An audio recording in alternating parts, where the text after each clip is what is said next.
سعید انور، انضمام الحق، مشتاق، یہ میرے ساتھ تھے حج میں.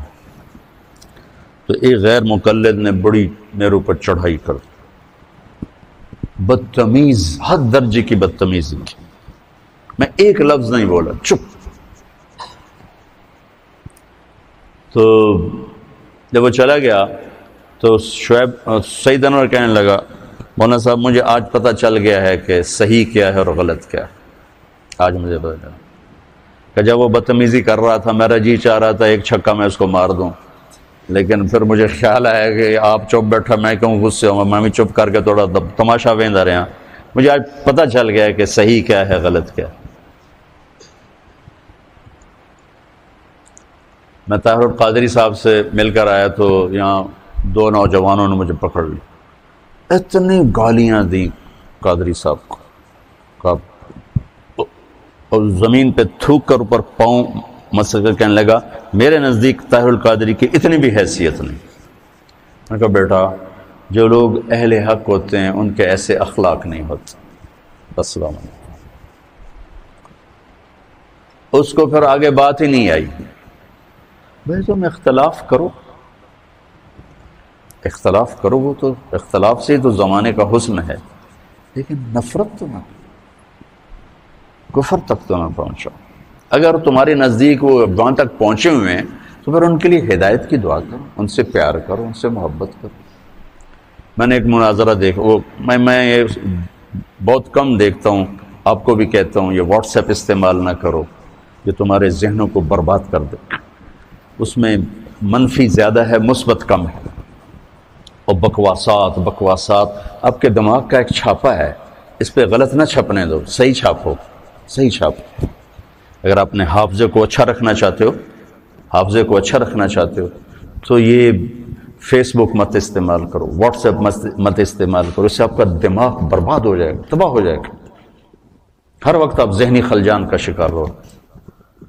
لیکن جو کہ اس ماحول میں رہتے ہیں تو میں نے وہ پتہ نہیں کسی وہ نکل آیا تو میں نے دیکھا ایک طرف دیوبندی مناظر اسلام بیٹھے تھے اور ایک طرف غیر مقلد بیٹھے تھے، اور جنگ ہو رہی تھی، رفع یدین پر جنگ ہو رہی تھی.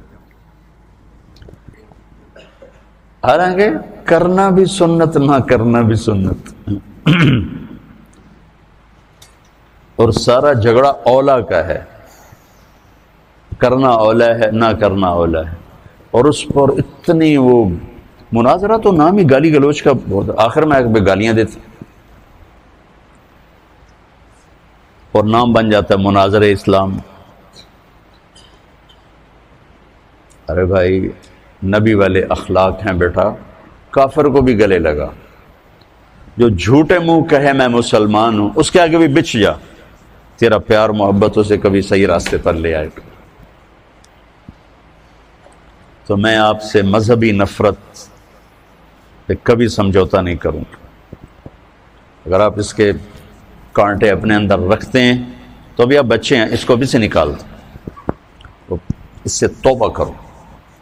کہ ہم پوری دنیا کے لیے اللہ کا پیغام لے کر چلنے والے ہیں، اور جو اللہ کا پیغام لے کر چلتا ہے اس کا سینے میں انسانیت کی ہمدردی ہوتی، محبت ہوتی، ان کے گناہ سے نفرت ہوتی ہے، ان کی ذات سے محبت. جبھی تو نبی روتا ہے، ورنہ کیوں روئے؟ کیوں روتے ہیں؟ روتے روتے کیوں؟ فلا تذهب نفسك علیہم حسرات کا کیا مطلب؟ تو دوسری بات یہ کہتا ہوں بچوں کہ اپنے سینے کو نفرت سے صاف کرو، مسلم بن کے رہو. علماء دیوبند نے جو تعبیر دین پیش کی ہم اس کو راجے سمجھتے ہیں اور اس کو اپنانے کی کوشش کرتے ہیں، لیکن ہم باقی سب کی تعظیم کرتے ہیں، اکرام کرتے ہیں، عزت دیتے ہیں، اللہ کی رحمت کو وسیع سمجھتے ہیں. اور اگر ہمارے نزدیک کوئی بالکل غلط ہے تو ہم اس کے لیے سینہ کشادہ کر کے اس سے محبت کرتے ہیں، اس کو پیار دیتے ہیں تاکہ اللہ کرے وہ صحیح راستے پر آ جائے.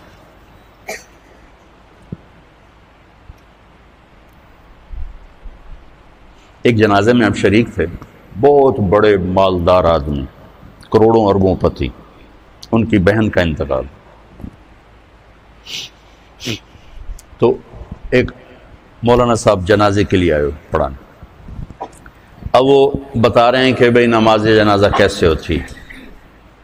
اور سارے کروڑوں پتی لوگ کھڑے ہوئے ہیں چونکہ اتنا بڑا آدمی تھا. نماز جنازہ میں 4 تکبیریں ہوتی ہیں. پہلی تکبیر کے بعد ثنا پڑھی جاتی ہے، دوسری تکبیر کے بعد درود شریف پڑھا جاتا ہے، تیسری تکبیر کے بعد دعا پڑھی جاتی. اور جن کم بختوں کو دعا نہیں آتی وہ توبہ کریں. دوبارہ سنو، چوتھی تکبیر کے بعد سلام پھیرتے ہیں. پہلی تکبیر کے بعد ثنا ہے، دوسری کے بعد درود ہے، تیسری کے بعد دعا ہے. اور جن بدبختوں کو دعا نہیں آتی وہ توبہ کریں. اور چوتھی کے بعد سلام. آگے سارے وہ کھڑے تھے جن کو دعا نہیں آتی.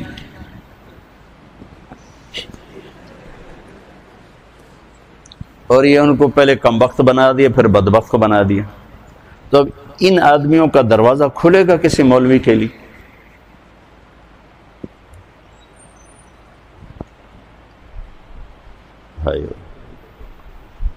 ایک دکاندار جتنے اخلاقی بنا لو، جو دیکھ کے مسکراتا ہے، جی چائے پیش کریے کہ ٹھنڈا پیش کریے، حالانکہ اس نے آپ ہی کی جیب سے وہ پیسے نکالنے ہیں. پروگرام سے وہ جا جلدی نال جا کے پیپسی لے گیا، اور آپ اس سے متاثر ہو کر 100 کی چیز 200 میں خرید کے جاتے ہو، اور آپ لوگوں کو جنت پیش کر رہے ہو اور ساتھ ان کو لعنت بھی بھیج رہے ہو. تو آپ سے بڑا بے وقوف کون ہو؟ ایک دکاندار جتنے اخلاق تو سیکھو. یہی کچھ بریلوی ہمیں کافر کہہ کے مسجدوں سے نکال رہے ہیں، مسجدیں دھو رہے ہیں، گالیاں نکال رہے ہیں. تو آگے تمہارے خطیب بھی یہی کر رہے ہوں تو تم نے حق و باطل میں کیا فرق رکھا ہے، صحیح اور خطا میں کیا فرق رکھا ہے؟ ادھر بھی گالی ادھر بھی گالی، سننے والا کیا کہے گا؟ دو میں ہک ہو جائیں.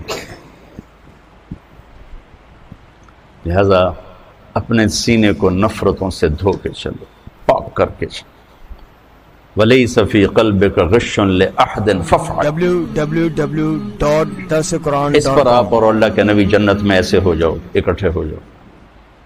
تو یہ 2 باتیں ہیں. آپس میں بھی نفرت نہ کرو. یہ تھوڑا سا میں نے تفصیل سے کہہ دیا چونکہ آپ کا سفر شروع ہونے لگا ہے. کچھ بچے باہر سے آئے ہیں اور پہلے تو یہ مذاکرے میں بہت